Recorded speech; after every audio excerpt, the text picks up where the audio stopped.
is this thing on? Good morning to you. Red, yellow, leather, red, yellow, leather. Here's what's happening in your neck of the woods.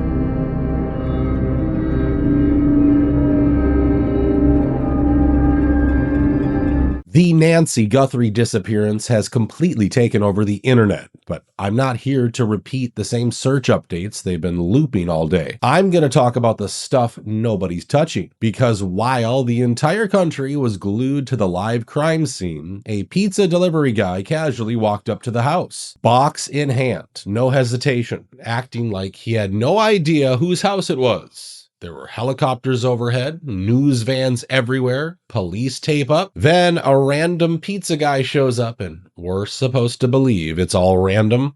Where exactly, it's a circle driveway, where exactly this person parked isn't clear. It's clearly not at the bottom of the walkway down the driveway. It's kind of stuck out to me because I thought, that would be clearly a piece of evidence Nancy Guthrie's home that may have been lost, corrupted, or inaccessible due to a variety of factors, including the removal of these recording devices. The video was recovered from residual data located in back-end systems.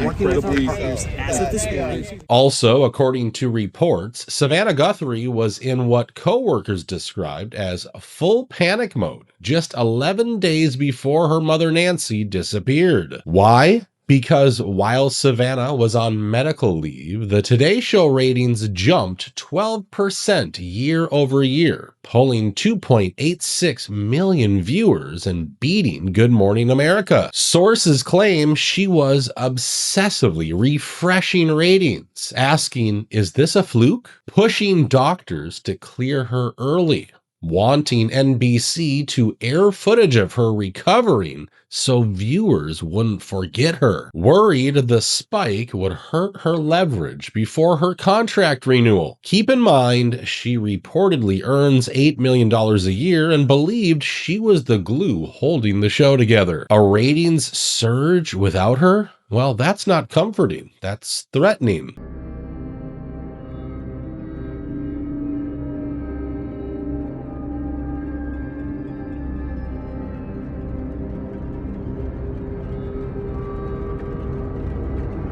Test. Is this thing on?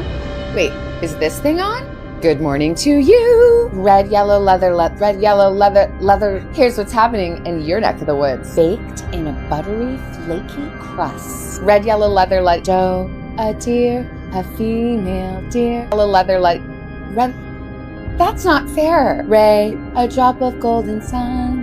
Wow, that's my first singing. Now let's talk about the disappearance itself. Experts are saying key elements of a typical abduction just aren't there. No ransom call. Her medication was left behind. Also, no forensic evidence of anyone abducting her.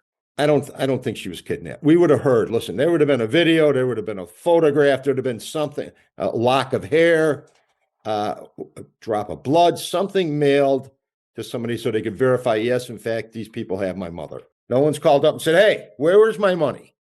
That hasn't happened. For the simple reason is nobody's kidnapped her, I don't think. If you're a good kidnapper, you're going to grab the medication on the way out the door because you're going to have to take care of her. You're going to have to keep her alive and healthy, right? So it shows a total lack of planning. The total lack of forensic evidence of anyone being in that house, of grabbing her, is another clue that she wasn't kidnapped.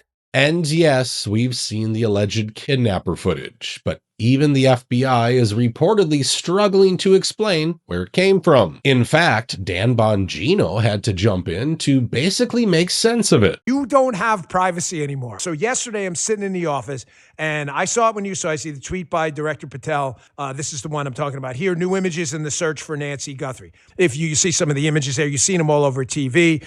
If you don't have a subscription, I want you to always remember, because we've been talking about ubiquitous technical surveillance, how you're always under surveillance now. You are. No, I'm not. Yes, you are. You carry a smartphone, you're under surveillance. No, I'm not. Yes, you are. You know how many cameras you walk by every day? Folks, this is a huge problem in the FBI and the intel community. Ubiquitous technical surveillance. You are always under surveillance. Yes, you, I'm pointing at you, you too. So whereas this is a segment about the Guthrie case, it's more about other things too. You don't have privacy anymore. I wish you did. This is why I'm telling you, be careful about constant calls for well, The FBI should be in every chat room monitoring people. I'm not so sure that's true. I don't support that at all. Would have made my job a lot easier. I don't want my job to be that easy because we have this thing called liberty. However, if you have one of these cameras, I have one of them, but I understand there's a trade-off. It's a trade-off I personally choose because we have security issues that I don't want to talk about here, but a lot of them. I wish we didn't. I need you to understand. Look at me. From your friend here. You are making a serious trade-off when you put any of these cameras or surveillance cameras around your house. The FBI admits the Nancy Guthrie crime scene was littered by searchers. This isn't a leak. This isn't a rumor. This is actually straight from the FBI's own statement. Investigators collected 16 gloves near the scene. 16, and most of them didn't belong to the suspects. They belonged to searchers, pulled off and tossed around during the search, meaning the crime scene was not preserved. It was clearly contaminated. But Kash Patel and the FBI, they still want you to trust the DNA results. Is this just gross incompetence or just another sign that it's all a show? Hey guys, so we just got a new statement from the FBI that is pretty significant. I'm going to read you the full thing. It says, the gloves found approximately 2 miles from the Guthrie residence in a field near the side of the road were packaged up by the Pima County Sheriff's Office and sent overnight on 2/12, and they arrived at the private lab in Florida on 2/13. The FBI received preliminary results yesterday on 2/14 and are awaiting quality control and official confirmation today before putting unknown male profile into CODIS, the national database unique to the Bureau.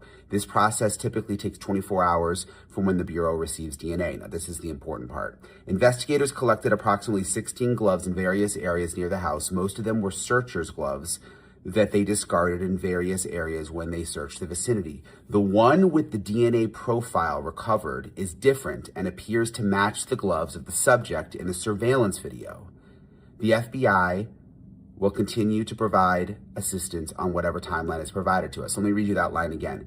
The one with the DNA profile recovered is different and appears to match the gloves of the subject in the surveillance video. So, and it's kind of a confusing statement, but the way I read it is the glove that was recovered 2 miles from the Guthrie residence is different and appears to match the subject in the surveillance video, and they're now waiting on the full DNA profile, which could be significant because this is another big piece of the puzzle. If they can get a DNA profile off the glove and it matches the DNA profile in the house, and then they can be swabbing people who they suspect could be involved, this could all start to tie things together. What's wild is that while all of this is happening, people seem to have forgotten one of Savannah Guthrie's most famous interviews. You see, a few years ago, she interviewed an Epstein survivor who said this on national television. I was trafficked to a prince. That woman was Virginia Roberts Guthrie.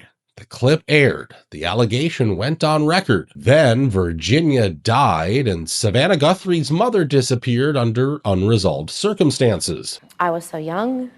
Keelan woke me up in the morning and said, "You're going to meet a prince today." I didn't know at that point that I was going to be trafficked to that prince. Virginia Giuffre, who accused Prince Andrew of sexual assault, has died. Her family say that she took her own life at her home in Australia. She was 41. Last month, it was reported she'd been in a serious car crash.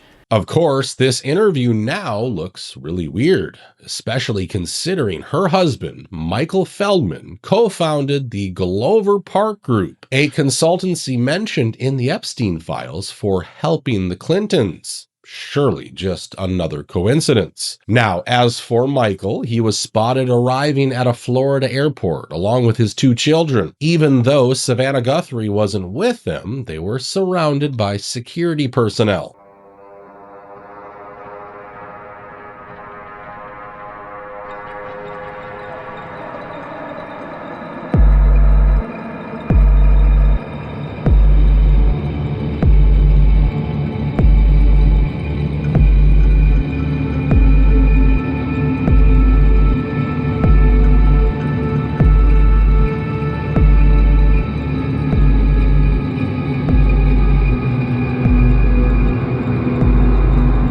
Now let's talk about something else. Oprah Winfrey is suddenly addressing years of online accusations. She's calling the conspiracies crazy, saying she's no longer hurt by them. She doesn't look angry. She doesn't look defensive. But if the theories are ridiculous, why speak now? And so to hear people say things that are just crazy, like I'm a part of a cabal and there's a whole conspiracy with children, that stuff makes me sad. It makes me sad more than anything that people would believe it. And, you know, it's taken me a long time to get to the point that I'm not, you know, I don't feel hurt by it. I don't feel personally hurt by it. But now I know we live in a world where it's going to be magnified. It reminds me of Mark Zuckerberg randomly slipping during an interview saying, I was human. I mean, I am human still. Then another clip, he talks about his company issued hoodie, a hoodie that had the following motto written on the inside of it: making the world more open and connected. Some call it awkward moments. Some say it's all symbolic, while others are calling it something else entirely. But it is going to bother you because you're human, and I was human. I am human still. But I was just referring to myself in the past. Not that I was not human.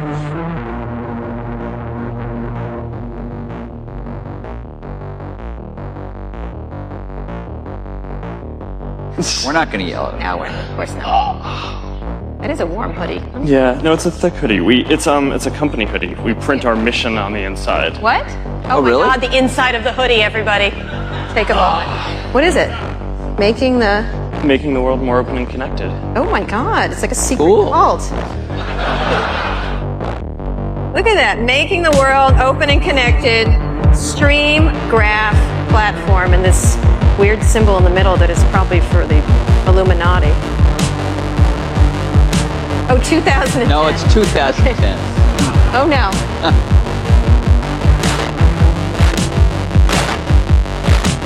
Now let's talk about something else that's going viral.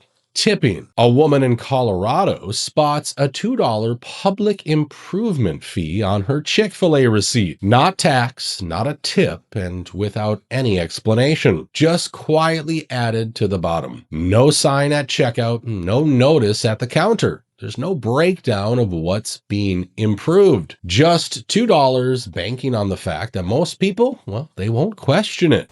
I don't know if I'm late to the party, but what is a public improvement fee from Chick-fil-A? What is that, Chick-fil-A?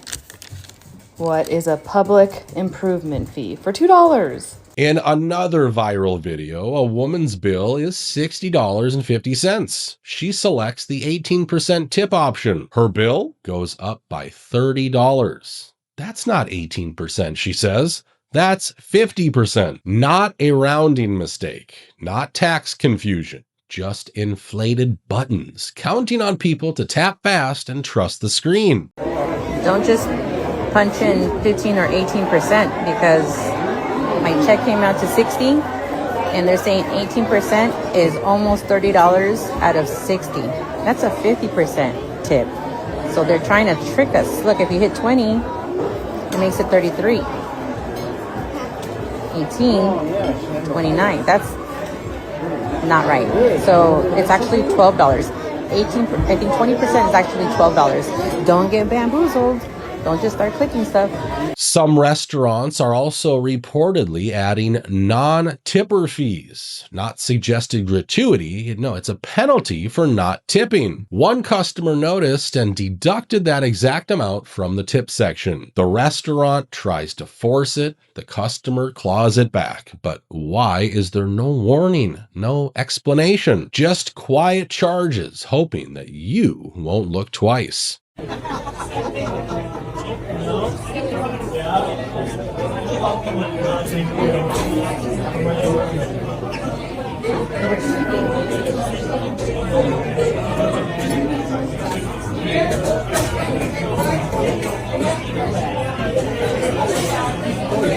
There's There's also this viral story about fake steak. It comes from a cattle rancher who orders an expensive filet, but he immediately stops eating after noticing something strange. So he pulls it apart and claims it's glued together. Now, experts say meat glue, transglutaminase, is FDA approved, but people are asking why use glue in so-called premium cuts of meat. And the video also sparked a bigger question. How long has it been happening? And who decided customers didn't need to know?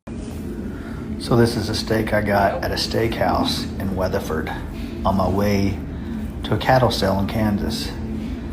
I should have known at first because it's really hard to get an 8-ounce filet that's truly a filet because they just don't get that big in animals very often. Then when it came perfectly round, I should have suspected something. I ate a little bit of it and I thought, man, something's not right. So you can definitely tell this is glued together. Probably a sirloin that's been tenderized and glued together to look like a filet, not a filet. Let's also talk about some weird celebrity stories. Sarah Jessica Parker was caught crying on camera in Brazil, looking visibly panicked at a restaurant while saying, "What? So they're coming here tonight?" And now everyone is asking, who is they and why does she look like she just heard something she wasn't meant to?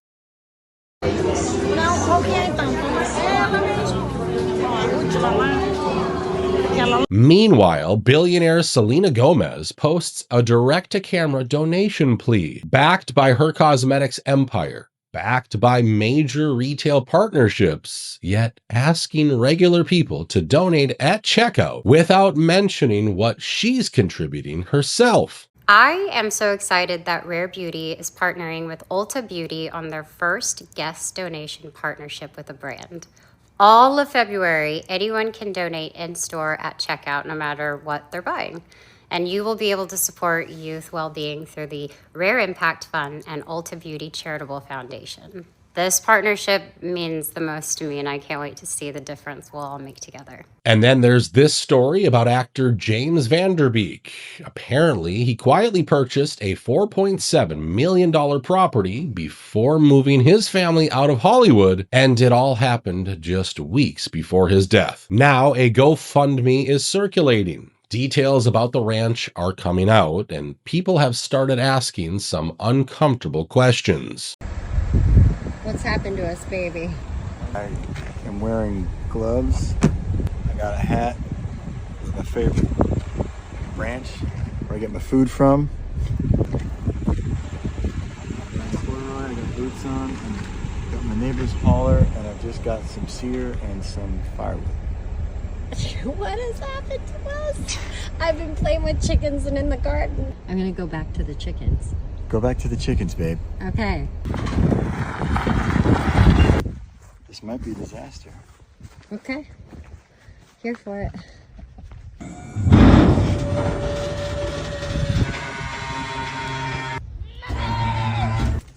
Dangerous territory, girlfriend. Yeah.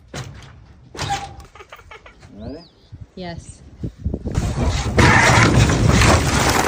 Whoa. Okay.